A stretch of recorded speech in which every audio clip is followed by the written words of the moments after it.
Et nous accueillons maintenant Emmanuel Macron pour une clôture d'ouverture. Emmanuel Macron. Ça va? Bonjour, monsieur le directeur. Oui, bonjour à toutes et tous. Sentiment de tourner le dos, je crois que c'est immanquable dans cette scène à une partie. Et je me retrouve beaucoup dans les débats qui viennent d'ailleurs d'être tenus et qui étaient au fond assez convergents, ce qui montre qu'il peut y avoir beaucoup de confluence sur certains sujets qui ont l'importance qui vient d'être évoquée. Moi, je voulais être avec vous aujourd'hui physiquement parce que l'année dernière, j'étais en visioconférence. On avait beaucoup échangé sur l'innovation, le numérique et ses conséquences. Et j'avais pris l'engagement de venir, m'y voilà. Et ça a un caractère un peu intimidant parce que je me retrouve dans une fosse où à peu près tous les participants connaissent mieux le sujet que moi-même. Donc je viens ici avec beaucoup d'humilité, mais pour essayer de partager quelques réflexions. Parce qu'au fond, et Xavier Bertrand a raison, il l'a rappelé dans sa conclusion, le sujet dont vous parlez chaque année et dont nous parlons est un sujet fondamental pour nos concitoyens dans leur vie quotidienne, beaucoup plus que nombre de sujets dont on débat plus longuement. C'est un débat fondamental pour centaines de milliers de Français qui sont impliqués, non plus simplement cette fois-ci comme patients, mais comme professionnels de santé. Puis c'est un sujet fondamental pour le rayonnement du pays, parce que c'est un sujet d'attractivité, c'est un sujet de compétitivité, c'est aussi, et pas seulement donc une politique de santé ou de soins, je vais y revenir, mais un secteur économique à soi seul, et vous en êtes, pour nombre d'entre vous, les représentants. Puis c'est un secteur inédit de coopération entre le public et le privé. Donc toutes ces bonnes raisons font qu'en effet, la santé doit être, je crois, véritablement au cœur des débats du jour. Moi, je voudrais partir de deux paradoxes, au fond, qui frappent peut-être le naïf que je suis par rapport à vous. Le premier paradoxe, c'est qu'on a un système de soins qui est formidablement compétitif, qui est un système d'excellence, qui est un système avec des professionnels très bien formés. Le modèle Debré a bien marché et s'est épanoui, avec des résultats qui sont somme toute assez bons et bien meilleurs que nombre de nos concurrents quand on les regarde. Tout est toujours à perfectionner et c'est un travail de plusieurs décennies qui a conduit jusqu'à l'ONDAM qui quand même permet de, on l'a vu ces dernières années, c'est le fruit collectif de mieux piloter les choses et en même temps, on a de l'excellence scientifique et académique, on a de l'innovation dans notre pays. Et à côté de ce système de soins qui est remarquable, reconnu par tous, on a un système de santé qui, lui, est au fond assez défaillant. Et là-dessus, nous ne sommes pas très bons. Avant de vous rejoindre, j'étais ce matin dans la vallée, un peu plus bas à Passy, sur la qualité de l'air. C'est édifiant quand on voit les professionnels, vos collègues, qui vous disent qu'on est en train de demander à des enfants à quelques kilomètres d'ici de ne plus aller en cours de récréation. Je ne suis pas sûr que ça arrive partout. Quand je regarde les chiffres de santé, donc pas simplement de soins, le taux de couverture vaccinale, c'est l'un des plus faibles d'Europe. On bat des records de consommation, on le sait bien, j'étais avec mes amis pharmaciens à l'instant, de psychotropes, d'antidépresseurs, d'antibiotiques. On regarde les chiffres de mortalité évitable, ils ne sont pas bons, voire augmentent. On a l'espérance de vie qui devrait même diminuer au cours des années qui viennent si on continue à négliger les préventions des décès prématurés. Bon. Donc on voit bien qu'il y a des chiffres, des signaux faibles ou forts, que notre système de santé, et pas simplement de soins, lui, a des problèmes. Et quand on regarde là aussi ce que met en lumière l'OCDE, la prévalence des maladies qui répondent aux soins diminue pour certaines, mais celles qui sollicitent la prévention, on voit leur prévalence qui augmente. Donc on voit bien, on sait bien que tout ce qui n'est pas capturé dans le strict périmètre du système de soins a tendance à dériver. En tout cas, on est moins bon là-dessus que nos comparables. Et ce qui fait que ça rend notre système plus largement considéré relativement injuste et avec des vraies inégalités sociales et territoriales. Quand je regarde les chiffres que j'évoquais et qu'on les considère socialement, le taux de prématuré de l'enfance, c'est du simple au triple, selon le niveau scolaire de la mère. Et ça continue, ce n'est pas la France d'hier. On en parlait avec quelques-uns d'entre vous en fin de journée hier. On le sait bien, les inégalités qui existent le long de la ligne B du RER en région parisienne, c'est 2 années d'espérance de vie. entre les Français qui vivent dans la même région, qui ont normalement accès au même système de soins pour le coup. Donc il y a quelque chose qui échappe au système de soins qui crée cette injustice. On a de l'obésité 3 fois plus chez les enfants d'ouvriers que chez les enfants de cadres. Bon. Je ne parle pas de tous les sujets que vous connaissez parfaitement. Quand on parle des troubles de la vision, de l'échec scolaire, il y a un problème derrière de santé qui s'inscrit. Et ces inégalités, on les retrouve aussi dans les inégalités territoriales, qui ne sont pas simplement celles du système justement de soins, mais du système de santé, de l'aménagement, de l'accès justement aux soins premiers ou à la prévention. Et donc, au fond, ces inégalités, elles sont insupportables. Parce qu'il y aura toujours des trajectoires qui seront différentes, des situations de fait qui à la fin ne seront pas les mêmes, mais réussir à entretenir, si je puis dire, des inégalités de santé d'une telle nature, ça n'est pas digne du projet qui est le nôtre. Et ce paradoxe français où, au fond, on regarde constamment le système de soins pour être un peu, sans doute, aveugle sur le système de santé dans son ensemble, c'est une problématique large sur laquelle on doit, à mon avis, partir. Le deuxième paradoxe, c'est que beaucoup de choses, y compris de ce que vous disiez dans cette dernière table ou de ce qu'on peut évoquer, et nombre d'entre vous connaissent ce secteur infiniment mieux que moi, mais j'ai essayé, durant les années passées ou dans des fonctions précédentes, d'y travailler. Au fond, comme dans beaucoup de secteurs, on sait à peu près ce qu'il faut faire. Il y a une grande convergence, on a une idée claire. Et on n'arrive pas à aller au bout. Donc il y a un problème de décision collective, en tout cas, ou de coordination des acteurs. Alors ce qu'il faut faire, simplement, ça vient percuter notre modèle, que ce soit système de santé ou de soins, conçu après-guerre. Parce que la transformation qui est en cours nous bouscule très profondément. C'était rappelé dans la dernière table ronde, mais on a un système qui a fait ses preuves durant la seconde moitié du XXe siècle, mais qui a été construit pour une population qui était plutôt jeune ou dont les grandes cohortes étaient des actifs, qui contractaient des maladies que des médecins avaient pour responsabilité de guérir, qui étaient portés par des professionnels qui construisaient, après donc, les réformes de Bray, un nouveau système hospitalier et libéral. Et tout ça s'est profondément transformé durant les dernières décennies. Parce qu'on a une population qui ne cesse de vieillir. On le sait bien, en 2050, un Français sur 3 aura plus de 60 ans. C'était 1 sur 5 il y a 10 ans. Donc c'est une transformation radicale du type de la patientèle pour vous toutes et tous. Les maladies chroniques ne cessent de se développer. Ça a percuté complètement d'ailleurs le pilotage financier de l'assurance maladie, puisqu'on sait que c'est un de nos enjeux. Et au fond, le grand dilemme n'est pas de savoir si on guérit ou pas, vous le savez bien, c'est de savoir comment on va accompagner pendant un temps très long la maladie qu'on va peut-être guérir, mais surtout comment on va accompagner ce temps de vie en réduisant la souffrance, en trouvant les accommodements entre une gestion de la maladie dans le temps et la vie quotidienne. Les enjeux économiques se sont profondément transformés, vous le rappeliez, avec une innovation qui s'est accélérée et qui s'accélère, et que le numérique continue à accélérer de manière extraordinaire, avec du coup une personnalisation de la médecine et du soin croissante qui va avec cette innovation, qui est à la fois une demande, mais qui est ce que l'offre permet de faire, et un pilotage qui, lui, reste extrêmement centralisé et étatisé. Et puis, des professionnels d'aujourd'hui qui ne sont pas non plus ceux d'hier. Et là-dessus, il faut articuler tout ça. On le sait bien, les professionnels de santé ne sont pas les mêmes. Les jeunes générations, elles ne veulent plus exercer comme les générations précédentes la médecine. Elles ne veulent plus forcément l'exercer de manière isolée. Elles ne veulent plus forcément que ce soit le même sacerdoce. Elles ont un autre rapport, parce que c'est aussi, cette nouvelle génération, ça ne concerne pas que le champ médical, elle conçoit différemment l'articulation entre sa vie professionnelle et sa vie privée. Et on a tout ça à gérer en même temps. Donc on les voit, c'est en quelque sorte ces faits principaux. Et pourtant, depuis des années, rien ne change, ou en tout cas, ce qui change reste incrémental. Et je crois que c'est au fond ça le vrai défi.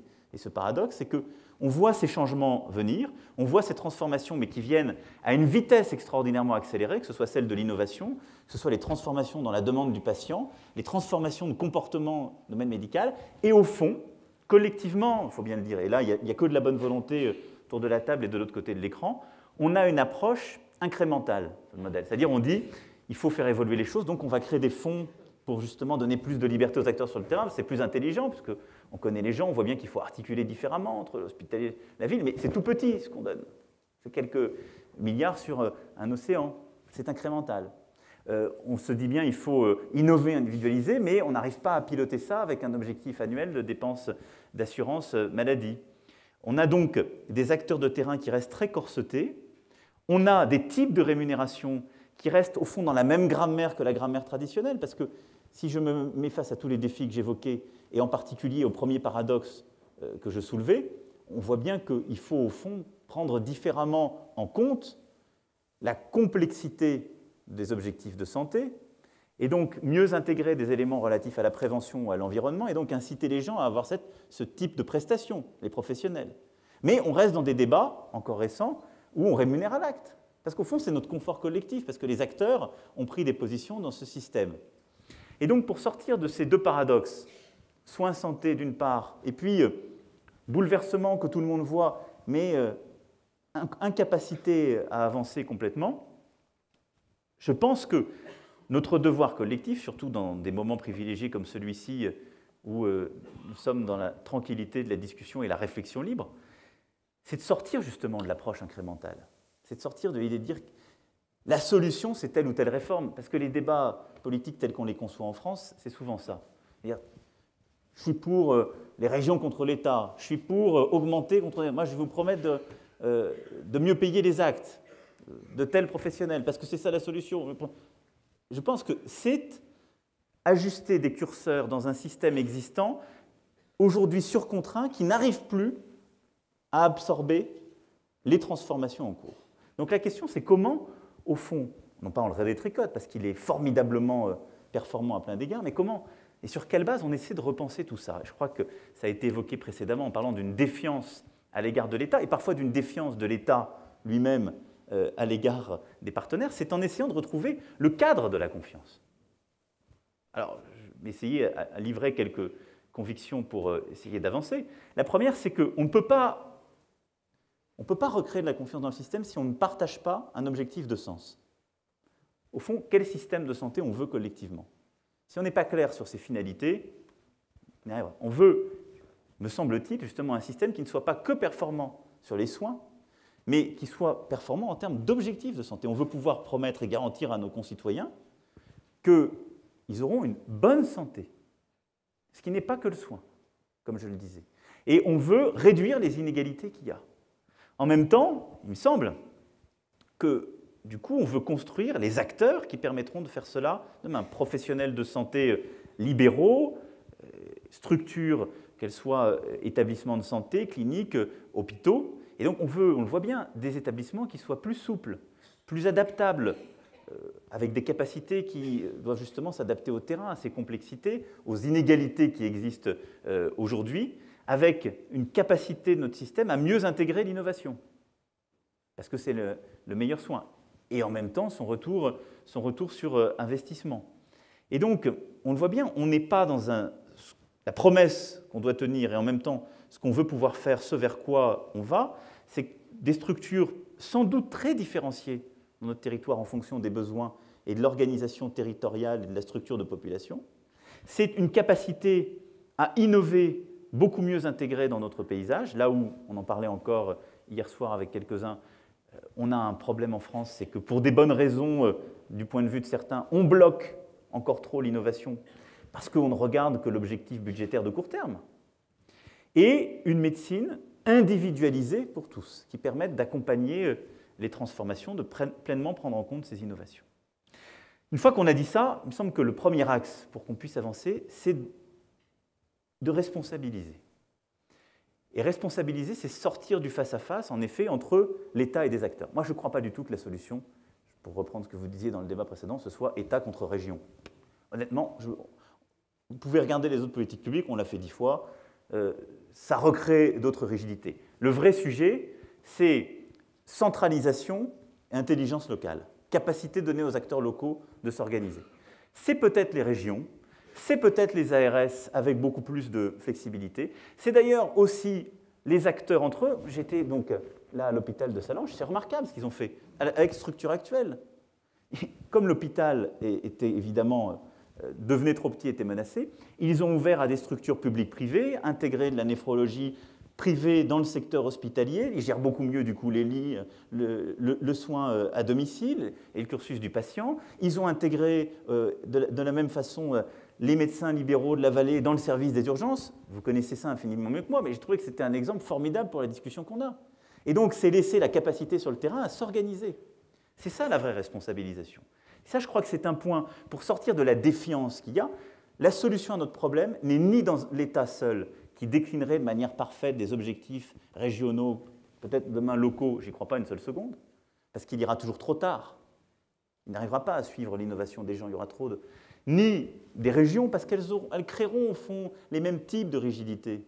Elles recréeront des systèmes de pouvoir. La clé, c'est que la collectivité soignante puisse être responsabilisée au plus près du terrain, avoir une véritable autonomie de moyens pour répondre à ces défis. Et je crois que si on veut régler le problème des inégalités de santé, c'est une des vraies voies.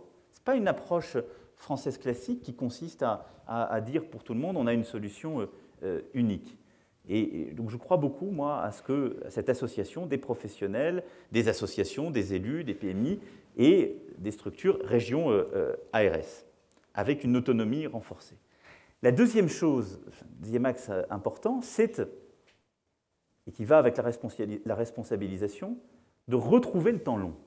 C'est-à-dire de sortir d'un objectif qui n'est que budgétaire, où on gère année après année. Parce que, au fond, les grandes transformations ne peuvent pas être gérées en infra-annuel. Ça n'existe pas. Et aujourd'hui, on tient des objectifs de dépenses publiques, on les tient beaucoup mieux aujourd'hui qu'il y a 20 ans. Si on regarde les choses, c'est formidable le progrès qui a été fait de ce côté-là, et qui est vraiment le fruit d'un travail collectif, d'une sédimentation de pratiques et de ce qui a été fait. Néanmoins, vous restez immanquablement dans du paramétrique quand vous faites ça.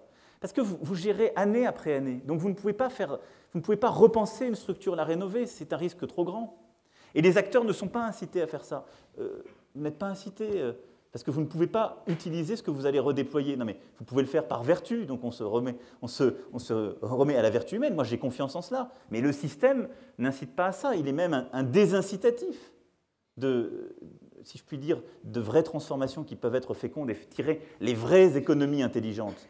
Parce qu'elles supposent, eh bien, à certains moments, d'investir lourdement pour pouvoir réorganiser une structure, fermer à tel endroit où ce n'est pas intelligent, investir pour réattirer justement une offre de soins plus complète. Et ça, je crois qu'aujourd'hui, on ne sait pas le faire. Et de la même façon, sur l'innovation, je vais y revenir.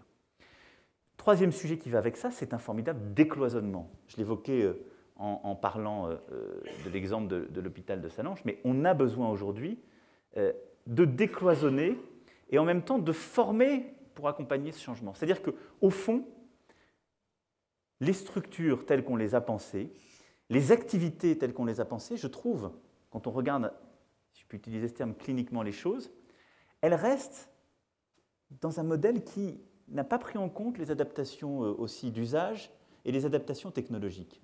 Et quand je dis qu'il faut décloisonner, c'est décloisonner les tâches entre les professionnels de santé et décloisonner entre les structures. Est-ce qu'aujourd'hui, notre système est pertinent quand on voit ce que représente pour la collectivité la formation d'un médecin? Est-ce qu'on fait l'analyse du temps de médecin? Quelle est la part du temps de gestion administrative? Quelle est la part du temps de médecin utilisé pour faire des tâches qui sont sans doute plutôt des tâches d'infirmière?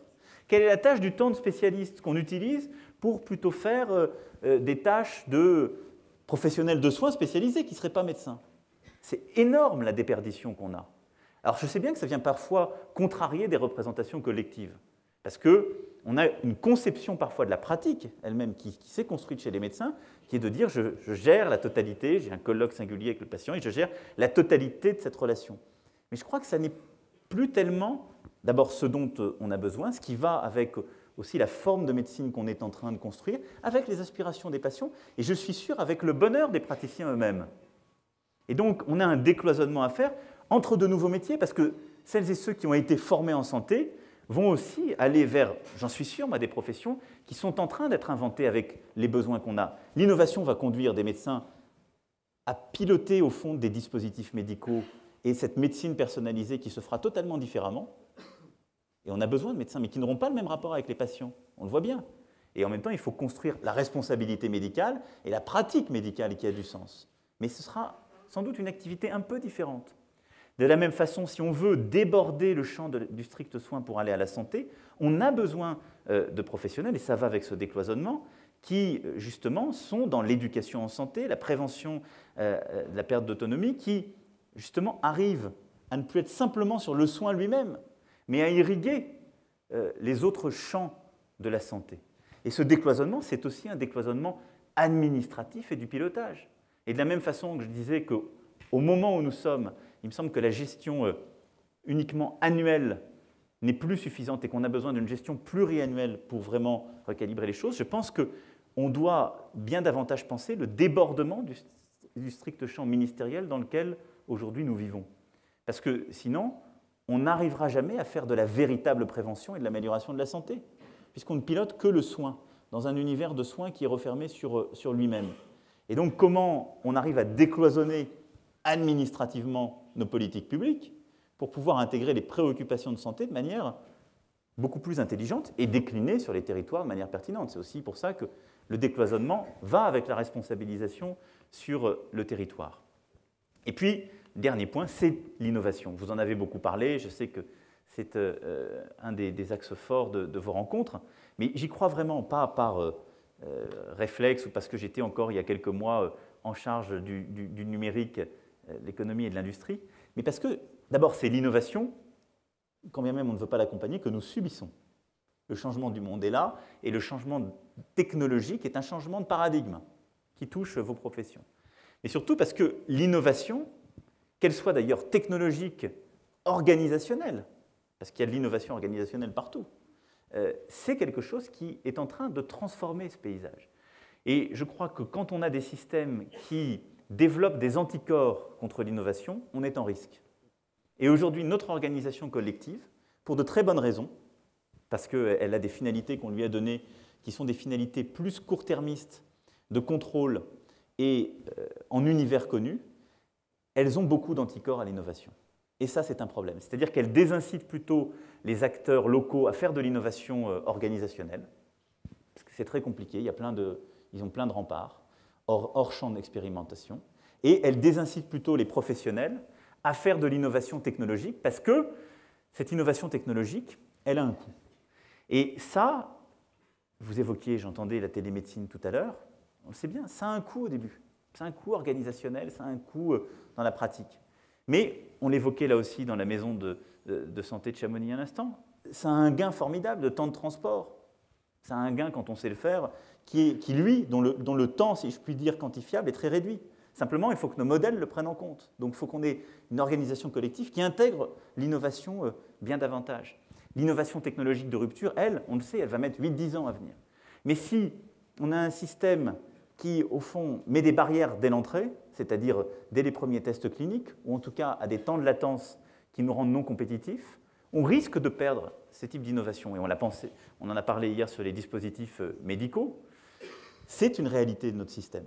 Et ça, c'est la combinaison d'un système qui est trop piloté de manière centralisée, annuelle et budgétaire. Et donc, l'innovation doit être vue comme un levier de transformation, comme un levier d'accès à l'objectif que j'évoquais tout à l'heure, d'une meilleure santé au sens large, parce que là aussi, ça va transformer le soin, ça décloisonne le soin, en particulier l'innovation de dispositifs médicaux, ça met le soin dans l'univers quotidien, ça met d'autres professionnels d'ailleurs du soin ou d'autres acteurs en lien avec le professionnel de soin, c'est ça un dispositif médical. Hein. On va accompagner le patient dans des temps de la vie qui ne sont pas des temps du soin classique. Mais en même temps, on va faire des formidables économies parce qu'on va beaucoup mieux prévenir. Et je suis convaincu que c'est aussi par l'innovation qu'on sortira de certains dilemmes qu'on n'arrive pas à régler. Je ne m'aventurerai surtout pas avec vous quand je vois des visages amis pour savoir s'il faut continuer la rémunération à l'acte ou pas, mais parce qu'on connaît les effets pervers que ça peut avoir, on en sortira par l'innovation. Parce que le jour où par des dispositifs médicaux, on saura voir justement quel est sur un patient et pas simplement des actes sur lesquels on n'a pas de visibilité, mais sur le cursus de vie d'un patient, qu'est-ce qui est pertinent, qu'est-ce qui rapporte, on pourra avoir la bonne rémunération des actes qui va avec, et donc la bonne rémunération des professionnels. Et je crois que c'est par l'innovation qu'on sort aussi de certains dilemmes dans lesquels on est complètement plongé. Voilà, je ne serai pas plus long, donc juste pour partager ces convictions, à la fois ces deux paradoxes vus de l'extérieur de notre système, mais pour dire que ma conviction, c'est qu'aujourd'hui, le temps est venu d'essayer non pas de faire une nouvelle réforme paramétrique du système, mais de s'attaquer au cœur du réacteur, c'est-à-dire se dire on a une chance formidable. Il y a en même temps des inégalités insupportables dans notre système parce que nous sommes parfois trop myopes. Et donc comment on responsabilise davantage en donnant plus d'autonomie sur le terrain? Comment on arrive à retrouver le goût du long terme sans pour autant tomber dans le laxisme? Et je pense qu'on peut avoir un long terme responsable. C'est de la contractualisation responsable pluriannuelle. Comment on arrive à décloisonner les secteurs et comment on remet l'innovation au cœur de la stratégie. Voilà les 4 convictions que je voulais partager avec vous ce midi. Merci pour votre invitation.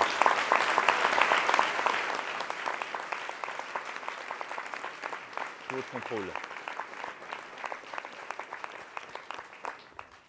Merci beaucoup. Merci à vous. On peut peut-être passer quelques instants sur la terrasse avec ceux et celles qui veulent. En tout cas, merci à tous les orateurs. Merci à vous tous qui êtes là chaque année. Merci à nos partenaires. Merci aux équipes techniques. Et vive Cham 2017.